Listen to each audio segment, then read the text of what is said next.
जी बिस्मिल्लाहिर्रहमानिर्रहीम। हमने शुरू किया था सेकंड चैप्टर, तो इसमें हमने स्केलर वेक्टर बहुत चीजें पढ़े, लेकिन इससे पहले हमने पढ़ा था कि हमारे पास डॉट प्रोडक्ट क्या चीज है। ठीक है जी, इससे पहले वाले वीडियो में हमने डॉट प्रोडक्ट, फिर इसका कैरेक्टरिस्टिक, फिर इसका रेक्टेंगुलर कंपोनेंट, बहुत ज्यादा एग्जांपल हमने की।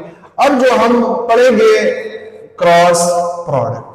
हमारे पास अगर टू वेक्टर्स होता है, ए वेक्टर और बी वेक्टर, इससे हमारे पास क्या चीज बनेगा? अगर इसके दरमियान क्या होगा? क्रॉस।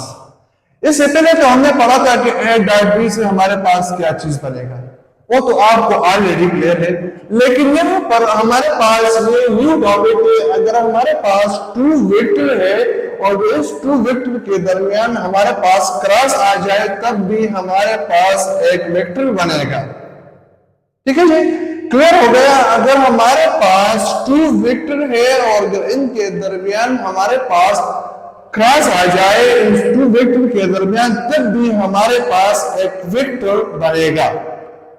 ठीक है जी, इससे पहले हमने पढ़ा था ये चीज, इसको जरा रिकॉल करें।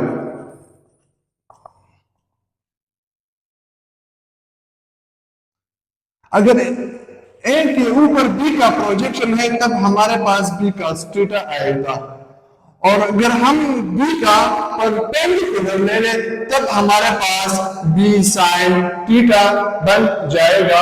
तब हम इस चीज को एक तरीके में लिखेंगे, एक अकॉर्डिंग टू रूल्स के मुताबिक। अगर हम लिखेंगे कि हमारे पास A cross B equal to A B sine theta, लेकिन इसके साथ एक नया चीज यहां पर आ गया, एन यूनिट वेक्टर। ये एन यूनिट वेक्टर क्या चीज है, इसको हम अब एक्सप्लेन करेंगे। ये हमारे पास हो गया A cross B equal to A B sine theta n unit vector.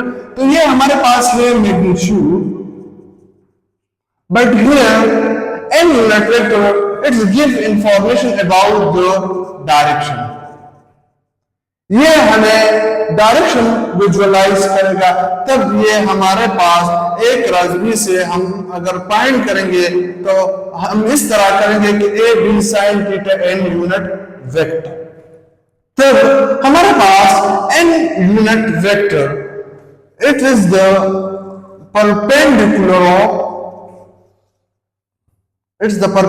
Of vector A and B. अगर हमारे पास टू वेक्टर का क्रॉस हो जाए और हमारे पास तीसरा वेक्टर आएगा, तो ये हमें with the help of this आएगा, एन यूनिट वेक्टर। ठीक है जी, ये चीज आपको यहां पर क्लियर हो गया। ये मैं थोड़ा सा डायग्राम पे एक्सप्लेन करता हूं। हमारे पास ये है एक वेक्टर ए, ठीक है जी, और ये हो गया बी वेक्टर। तब मैंने लिखा कि हमारे पास n unit vector is the perpendicular of A and B magnitude. A and B vector होगा हमारे पास इस ए वेक्टर का और बी वेक्टर का क्या होगा? परपेंडिकुलर होगा। या तो हमारे पास ये थर्ड वेक्टर यहां आएगा और या यहां पर आएगा।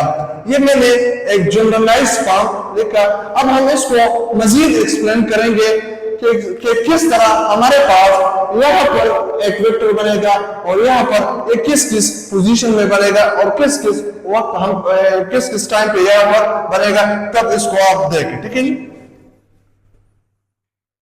अगर हम इस तरह करते हैं कि हमारे पास A cross B equal to A B sine theta n unit vector हो गया। इस तरह करते हैं कि हमारे पास ये वेक्टर, ये हो गया वेक्टर है। ठीक है जी, ये ए वेक्टर हो गया और ये बी वेक्टर हो गया, इनके दरमियान ये एंगल हो गया।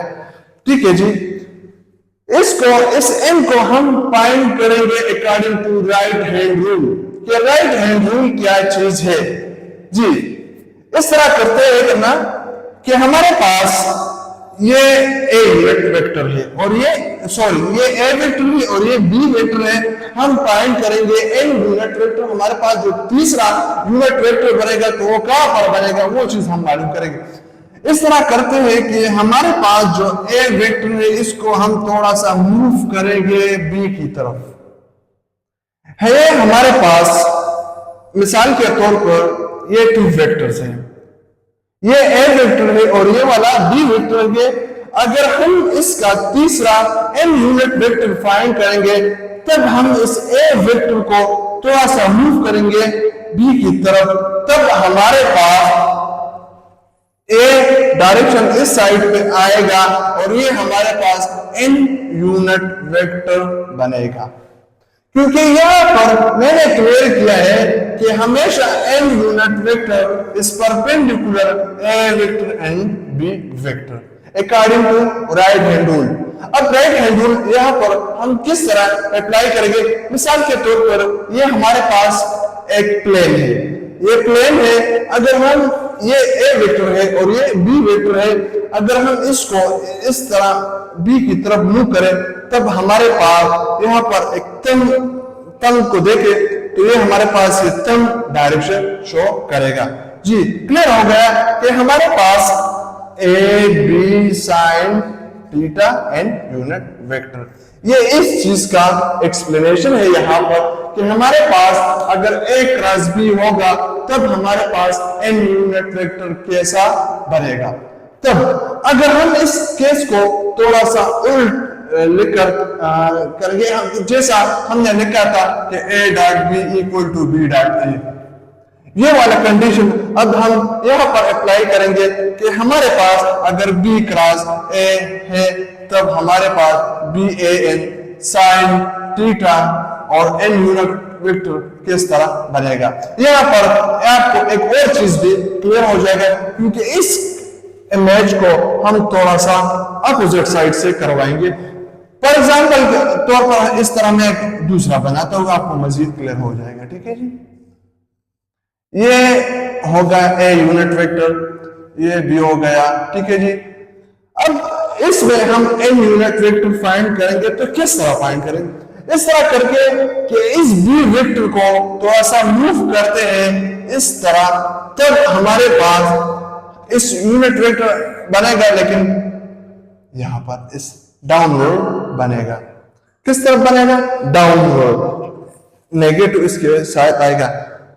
ये वाला कंडीशन इमेजिन करें, हमारे पास टू वेक्टर है, ये हो गया ए वेक्टर और ये हो गया बी वेक्टर। अगर इसका हम B A cross theta n unit vector find करेंगे बी क्रॉस है, तो वो इस तरह करेंगे कि हमारे पास जो बी वेक्टर है उसको हम थोड़ा सा मूव करेंगे ए की तरफ, तब हमारे पास राइट हैंड रूल है, लेकिन हमारे पास जो डायरेक्शन बनेगा वो है डाउनवर्ड। तो यहाँ पर हमारे पास इस एन यूनिट वेक्टर के साथ नेगेटिव आएगा।